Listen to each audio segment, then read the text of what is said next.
सूर्य और कुंडली के विभिन्न घर। सूर्य जो कि राजा हैं, सूर्य जो कि गवर्नमेंट है, सरकार से जुड़े हुए हैं, जो कि हृदय से राज्य करते हैं, हृदय पे राज करते हैं, इंडिपेंडेंट हैं और कॉन्फिडेंट हैं, साथ में यूनिक हैं, ब्रांडेड चीजें ही पसंद आएंगी, बहुत ज्यादा उनको आवश्यकता होती है एप्रिसिएशन की। तो सूर्य का कुंडली के विभिन्न घरों में क्या क्या महत्व होता है और अगर सूर्य लगन में है तो क्या प्रभाव पड़ेगा, सूर्य अगर सेकेंड हाउस में है तो क्या प्रभाव पड़ेगा, सूर्य थर्ड में है, सूर्य 11th में है तो प्रभाव पड़ेगा। सूर्य का जो रोल है ना, सन का जो रोल है वो हमारे जीवन में बहुत महत्वपूर्ण है। हम लोग क्या होता है कि जजमेंटल हो के एक सेकंड में प्रेडिक्शन दे देते हैं कि अरे इसका तो नेचर ऐसा है, इसको तो ये चीज पसंद नहीं आती है, इसको तो ये ऐसे बोलता है। अरे भाई वो नहीं बोल रहा होता है, उसकी जो कुंडली में सूर्य देव जहां विराजमान होते हैं वो सिर्फ आप नोट करिएगा कि वो सिर्फ उस जगह से संबंधित, उस रिश्ते से संबंधित या उस भाव से संबंधित ही कार्यों में वो उसकी वो चीज होगी। क्योंकि अगर जो सूर्य है ना, अगर ये फर्स्ट हाउस में है तो व्यक्ति जो है ना, एक तो नेचुरल इंटेलिजेंट होता है, उसकी इंटेलिजेंस उसके पास बहुत होती है, सोल से वो गाइडेड होता है, वो काम अच्छे करता है, उसको ब्रांडेड चीजें अच्छी आती है, जो फ्यूचर के बारे में बहुत अच्छी तरह से वो सोच लेता है, फ्यूचर उसके बारे में वो समझ लेता है, उसकी विल पावर जो है वो बहुत स्ट्रांग होती है, अपीयरेंस उसकी बहुत अच्छी होती है, पर्सनालिटी उसकी किंगली होती है, राजा की तरह होता है, रेडियंट करता है, शाइन करता है, वो बोल्डनेस होती है उसके एक चेहरे में, उसके व्यवहार में बोल्डनेस होती है, पिता का भी कारक सूर्य ही है। और बहुत इंपॉर्टेंट लीडरशिप की क्वालिटी होती है व्यक्ति के अंदर, दूसरों को खुद का भला करते ही करता है, दूसरों को भी करता है। अगर प्रथम हाउस में है तो, अगर कुंडली में है, लगन में है तो इनके गुण, लोगों के ये गुण होते हैं। और अगर सेकंड हाउस में है तो ऑनरशिप की क्वालिटी बहुत बढ़ जाती है, और भी बहुत सारी चीजें, ऑनर्स है, पोजीशन है, और साथ में जो है यूनिक ब्रांडेड चीजें ही पसंद आती हैं ऐसे लोगों को। क्योंकि जो है और बोलने में एक बहुत अच्छी सी उसके एक तहजीब होती है, एक लचक होती है बोलने में, फाइनेंशियल अच्छा होता है वो व्यक्ति। जिसके सेकंड हाउस में अगर सूर्य है तो डोमिनेट भी बहुत करता है, घर परिवार का जो ये है, धन भाव भी है, फैमिली का भी को भी इसी से देखा जाता है।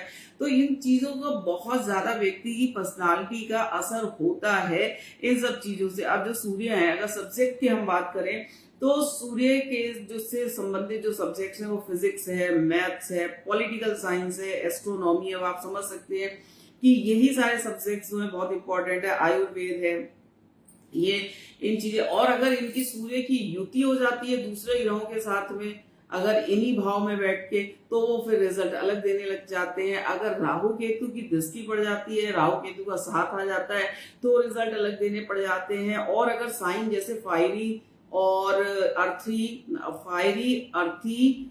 एरी और वाटरी, ये 4 तरह की राशियां होती हैं हमारी। अब जैसे कि फायरी हैं जो कि मेष है, सिंह है और धनु है, ये अग्नि तत्व की राशियां हैं। अग्नि तत्व की राशियों में सूरज जो कि खुद आपका गोला है, जो खुद बहुत ज्यादा तपाने वाले हैं, जिनकी तपन से तो आजकल हम सब त्राही त्राही कर रहे हैं। तो अगर इन राशियों में हैं तो व्यक्ति को बहुत गुस्सा आता है, बहुत ज्यादा गुस्सा आता है, उसका दिमाग हर समय गर्म रहता है। इसके साथ ही अगर जो है वो भाव भी देख लिया जाए, अगर धनु राशि है और लगन है तो बहुत गुस्सा आएगा, लेकिन वो गुस्सा एम को हासिल करने के लिए होगा, लक्ष्य को होगा। क्योंकि धनु राशि का जो साइन है वो धनुष बाण है, तीर कमान है।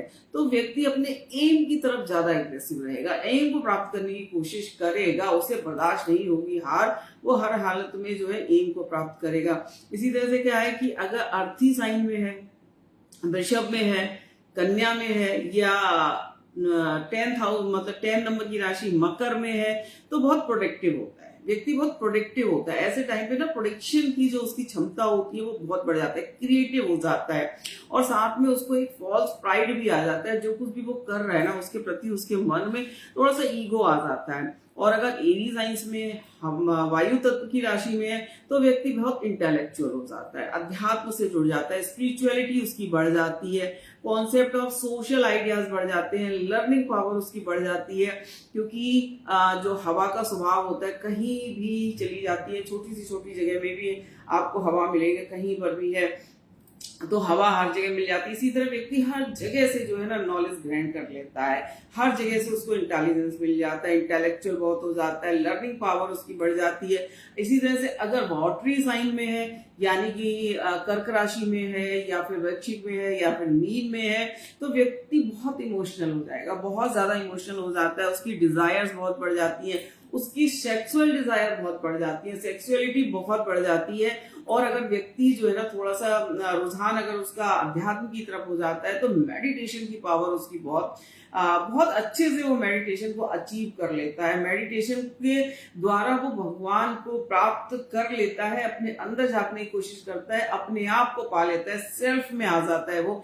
तो इस तरह से जो अलग अलग साइन होते हैं इनकी अलग अलग अपनी क्वालिटी होती है, अलग अलग रोल होता है कुंडली में, तो उनमें अगर सूर्य देव विराजमान हैं तो ये सब चीजें जो ना कुंडली में चेक करी जाती है। एक अगर हम किसी भी एक ग्रह को पकड़ के चले, सूर्य जो कि राजा हैं, अगर राजा को हम अपने साथ लेकर चलें और इनके अकॉर्डिंग ही हम काम करें, अगर और ये देखें कि बच्चे की कुंडली में सूर्य देव कहाँ पे विराजमान है, अगर सूर्य 7th हाउस में है तो ऐसे व्यक्ति का जो लाइफ पार्टनर है ना वो बहुत इगोइस्टिक होगा, बहुत इगोइस्टिक होगा और बहुत क्रोधित करने वाला भी होगा, लेकिन उसका जो क्रोध है ना वो पागलपन वाला नहीं होगा, उसका क्रोध वही होगा जो कि गलत बातों पे उसको क्रोध आएगा, क्योंकि राजा जो है ना वो गलती पे सजा देता है, तो वो गलत बातों पे उसको ज्यादा से क्रोध आएगा और अपने जीवन साथी के लिए बहुत ज्यादा पॉजिटिव भी रह सकता है और फॉल्स प्राइड थोड़ा होगा लेकिन बहुत ज्यादा नहीं, हाँ ये दिखावे वाली भावना हो सकती है उसके मन में।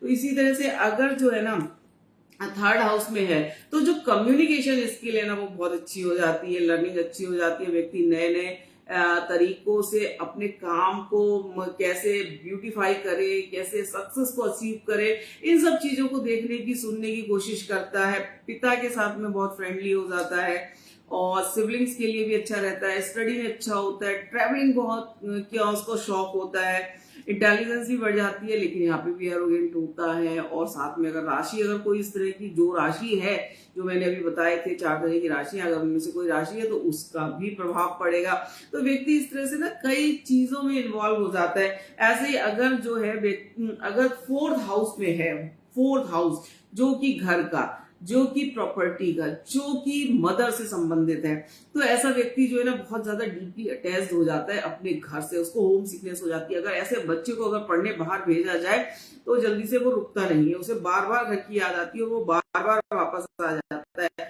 और ये गवर्नमेंट से रिलेटेड होता है। और जो है ऐसे व्यक्ति के पास घर बहुत बढ़िया होता है, उसके पास घर की रिस्पॉन्सिबिलिटीज भी ज्यादा होती है, कैरी आउट करता है, वो रिस्पॉन्सिबिलिटीज को निभाता है बहुत अच्छी तरीके से, बहुत मूडी होता है। और सबसे अच्छी बात जो होती है अगर सूर्य जो है ना 4th हाउस में है तो व्यक्ति अपनी जड़ों से जुड़ा होता है, कितना भी उसके पास धन है वो जो है ना डाउन टू अर्थ ही रहता है, ये भी एक बहुत अच्छी बात है। बच्चों की बहुत केयर करता है और साथ में जो घर की भी बहुत केयर करता है, माता पिता के साथ बहुत अटैच होता है, माता पिता की बहुत सेवा भी करता है और उनकी केयर भी बहुत करता है।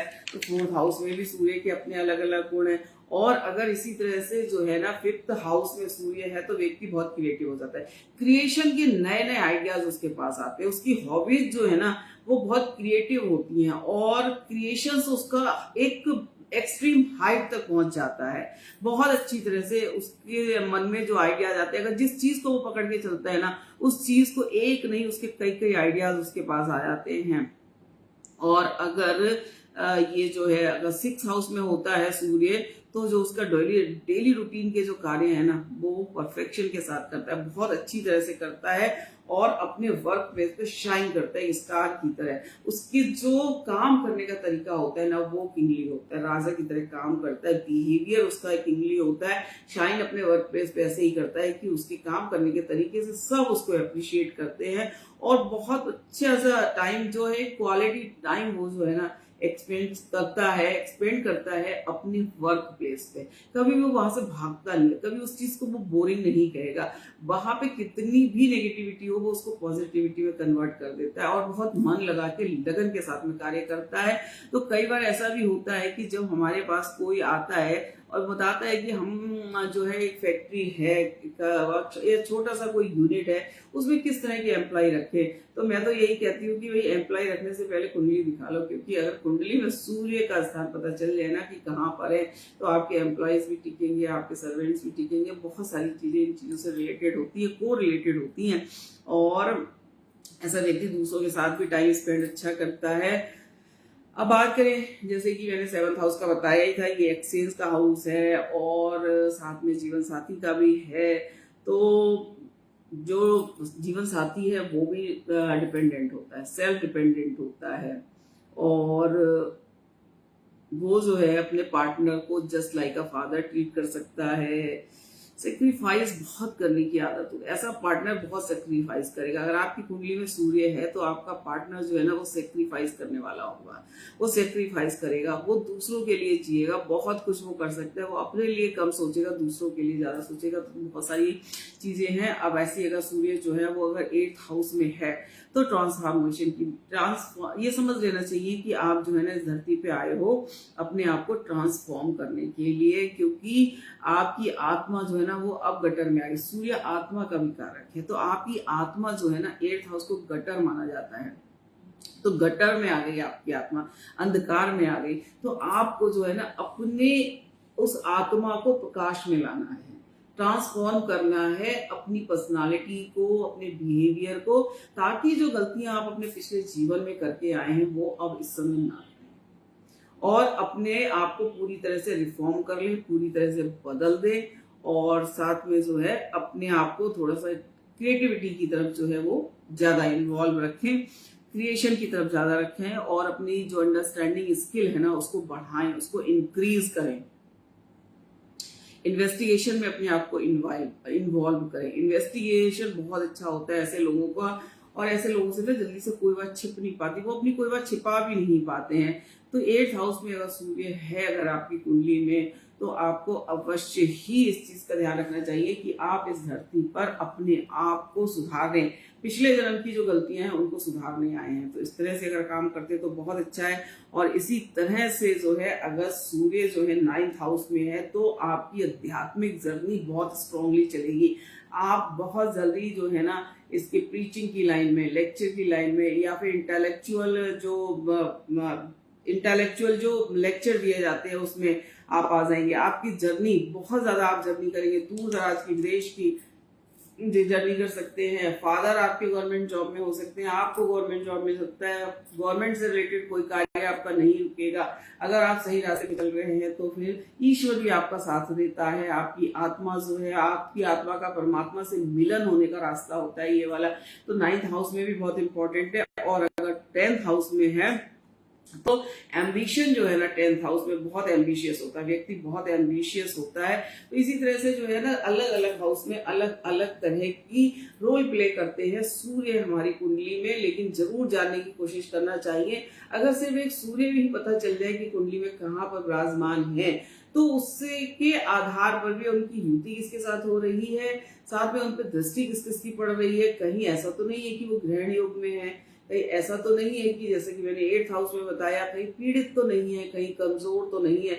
अगर इन सब चीजों को ध्यान में रख के और आप कार्य करते हैं, बचपन से ही अगर बच्चे को इस तरह से ढाला जाए तो सफलता जरूर मिलती है। और वैसे तो जब आँख खुले तब सवेरा है।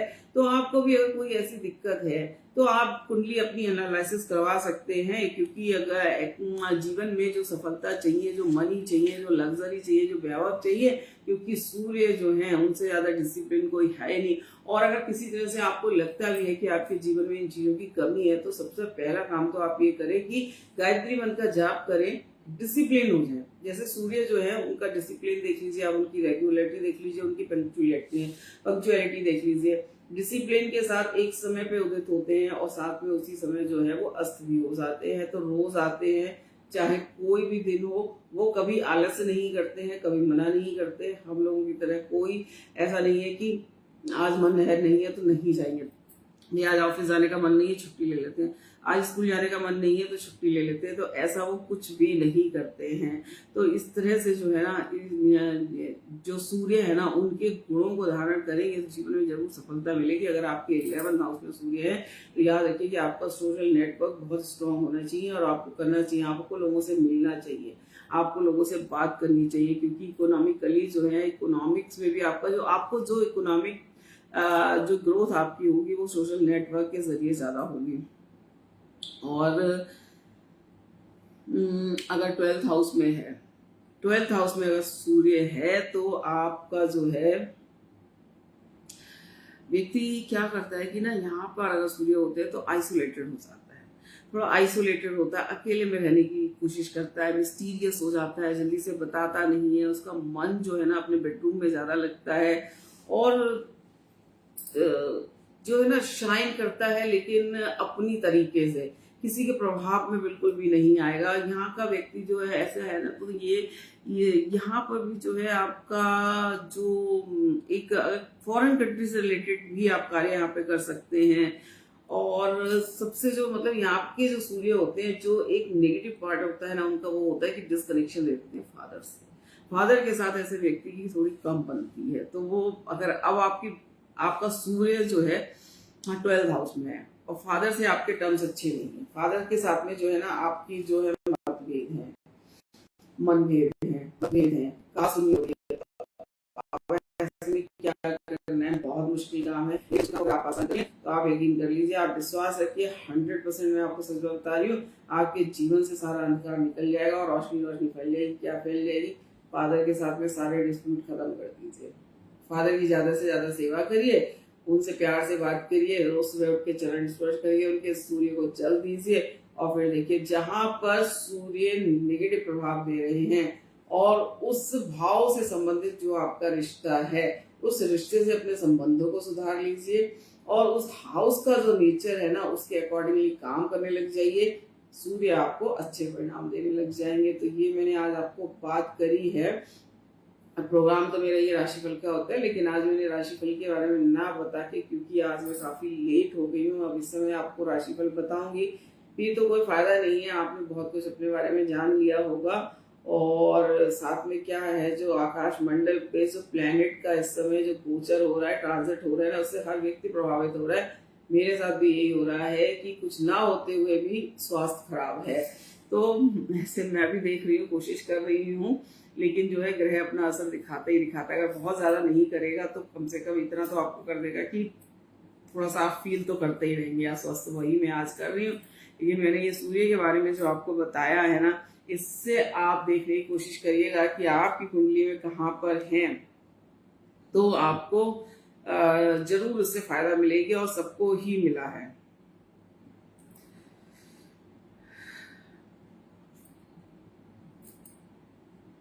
तो ये तो बस, और अब पंचांग बता दे रही हूँ, क्योंकि पंचांग जो है वो थोड़ा सा बता देती हूँ पंचांग के बारे में। आज चतुर्दशी तिथि है और पूर्णमासी आ जाएगी। चतुर्दशी तिथि भी को शाम तक है, क्योंकि आज की रात पूर्णिमा की रात है। कल की रात पूर्णिमा की रात नहीं होगी, आज की रात पूर्णिमा की रात है, क्योंकि कल शाम तक ही पूर्णिमा रहेंगी।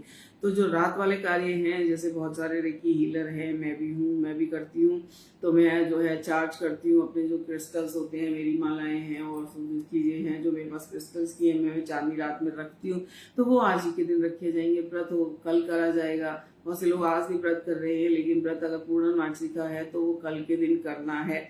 व्रत जो है ना, वो जिस दिन जो है, बहुत सारे लोग पूर्णमासी का व्रत रखना है, एक दिन पहले कर लो, वो चतुर्दशी का, तो वो तो चतुर्दशी है ना, उसके देवता अलग है। आप पूर्णमासी का व्रत करना चाह रहे हैं तो पूर्णमासी के दिन करो।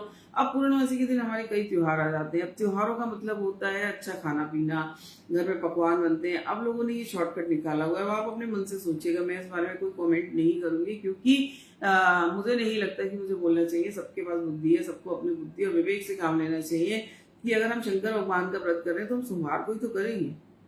अगर हम उसके एक दिन आगे पीछे करेंगे तो वो बात कैसे बन जाएगी। तिथियों का भी यही होता है। तिथि के भी जो ईश्वर है तो वो उसी दिन तो वो प्रकट होते हैं इस धरती पे और अपनी ब्लेसिंग्स को हम सब तक पहुंचाते हैं। तो ध्यान रखिएगा इस चीज का। और इसी के साथ जो है मैं तो अब आपसे विदा ले रही हूँ। कल फिर आपसे मुलाकात होगी, लेकिन राशिफल के साथ ही होगी। कल अवश्य आपकी राशियों के बारे में मैं आपको बताऊंगी। तो कल तक के लिए नमस्कार।